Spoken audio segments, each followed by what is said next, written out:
Hey guys, this is God of Politics, and we're going to a brand new video, but before we get started with this video, please like this video and subscribe to the channel. Also follow me on Twitter and join the Discord. Those are both linked down in the description. But in today's video, I'm going to be doing another alt history election video, and you guys have seemed to enjoy these, so I'm going to keep these going. And in this video, I'm going to be doing a alt history election between Amy Klobuchar and Donald Trump. Now, I put Cory Booker as the nominee because Amy Klobuchar didn't really do well with minority voters, and I think that Cory Booker, being a mayor of a town or a city that is, like 90% black, which was Newark, being from a state getting a lot of minority support, would have helped the ticket for Amy Klobuchar. And I think that, he would have been a good addition to the ticket. And of course, Donald Trump and Mike Pence being the nominees for the Republican Party. Now, Amy Klobuchar never really had the best chance of becoming the nominee. She just didn't have the name recognition, and she was too moderate of a figure to win in a primary. But, the primary was about electability, and Amy Klobuchar does have one of the best arguments in terms of electability. If you go back to 2006, she won the state of Minnesota by 20.2 percentage points.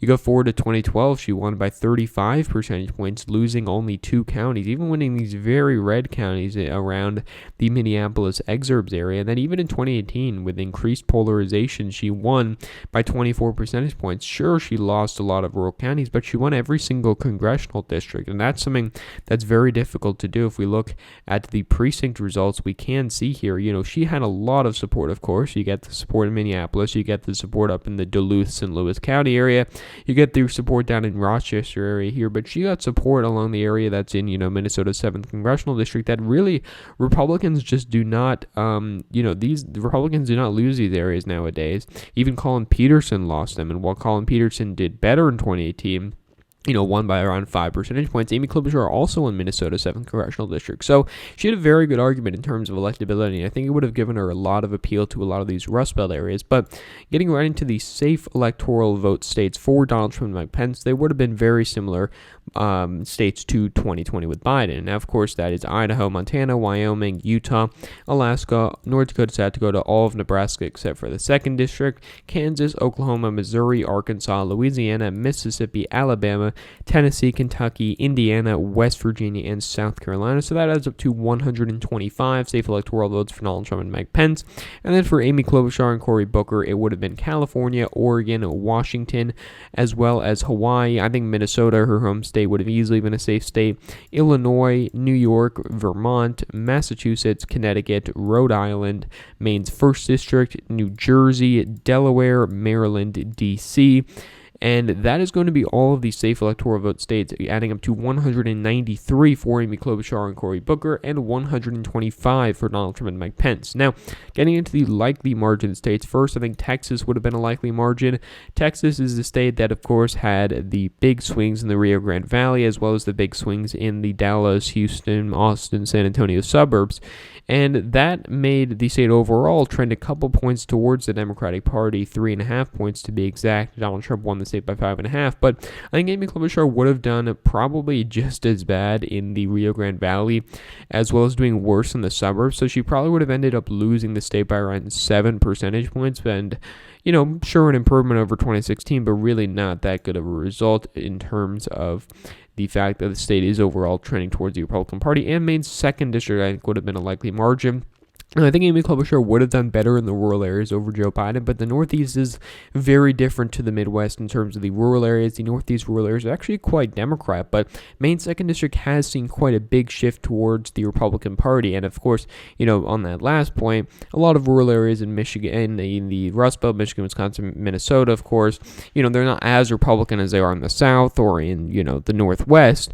But they're not as blue as the Northeast, with the exception of Maine. Now, Maine's 2nd District, of course, as I said, has shifted a lot to the right. I think Amy Klobuchar would have done better than Joe Biden, probably losing by around 6 percentage points, but by no means would she have won the state. Now, getting into the likely margin states, I think New Mexico and Colorado would have both been likely margins. I think Amy Klobuchar would have done worse in the suburbs, and worse, with a lot of college-educated voters, overall college-educated white voters, which is the demographic that Joe Biden did very well with, and aided him a lot in the state of Colorado and to a lesser extent New Mexico. I think Amy Klobuchar would have won them, comfortably, but probably by around 9 to 10 percentage points, as opposed to the 13 percentage points that Joe Biden won Colorado by, and I think around 11, 12% that he won New Mexico, that he won New Mexico by. Now, Maine at large, I think, would have also been a likely margin. Now, Maine at large, of course, I talked about Maine's 2nd district, but Maine's 1st district just outnumbers it too much to be able to make it close to the Maine at large level. And so I think it would have gone by a likely margin. Virginia, I also think would have gone by a likely margin. I think Amy Klobuchar would have won it by a little bit less than Joe Biden did because she would have done worse in the Nova area. But I think she probably would have done better, in the southwest Virginia area. But there just really isn't enough people there to outnumber the fact that you're going to do slightly worse in the Nova area. So 222 electoral votes for Amy Klobuchar and Cory Booker, 164 electoral votes for Donald Trump and Mike Pence after the likely margin states. Now, getting into the lean margins, I think Arizona would have gone by a lean margin. Amy Klobuchar really would not have gotten the same margins or even merely similar margins to Joe Biden in the white areas of the Phoenix suburbs, and it would have been to her detriment because she would not have made it up with Latino voters like someone like Bernie would have. But, still an overall trend. It probably would have gone by around 3 percentage points towards Donald Trump. Georgia is another state I think would have gone by a lean margin. Now, Georgia did have big swings, of course, in the 2020 election, but I don't think you would have seen the same swings in the Atlanta suburbs. And I think Amy Klobuchar would have done even worse in the Atlanta metro area, and she wouldn't have had the same rural appeal to a state like Georgia. Georgia, the rural areas are like the rest of the Deep South, and it's hard to get appeal to those places when your main appeal is in the Midwest. Now, Florida, I also think would have gone by a lead margin. Florida is a state that, Donald Trump won by a surprisingly large amount. I think to most people, doing very well in Miami-Dade County, probably would have done even better against Amy Klobuchar. Actually, I'm not sure how much better he would have done against Amy Klobuchar because the argument that she was a socialist probably wouldn't work as well. But Amy Klobuchar also would have done worse in areas like Hillsborough County, Duval County, etc. So she would have lost it by a lead margin, I think. North Carolina is another state that I think would have gone by a lean margin to Donald Trump because, similar story. Amy Klobuchar would have done slightly better in the rural areas, but worse in the suburbs and worse in the urban areas. And I think that would have given a margin victory by a lean margin. Amy Klobuchar probably in terms of urban areas would have gotten margins similar to John Kerry, to be honest. And she wouldn't have been able to make it up in states like, along the Sun Belt over here. But to get in the more lean margin states, I think Iowa and Ohio would have both been lean margins. Now, you got 95 electoral votes worth of lean margins. That's states going by 2 to 5 percentage points using the way I do it. Now, of course, Amy Klobuchar would have had a lot more appeal to Ohio and Iowa, to the eastern Ohio area, even to the western Ohio area that's quite conservative, as well as Iowa. She would have had a lot of appeal being from the state of Minnesota, which it just borders it to Iowa's north. But Amy Klobuchar, I don't think would have been able to make it too close. I think she probably would have lost both these states by around 3 percentage points, which is a good performance for a Democrat these days, but it would not have been close enough to win.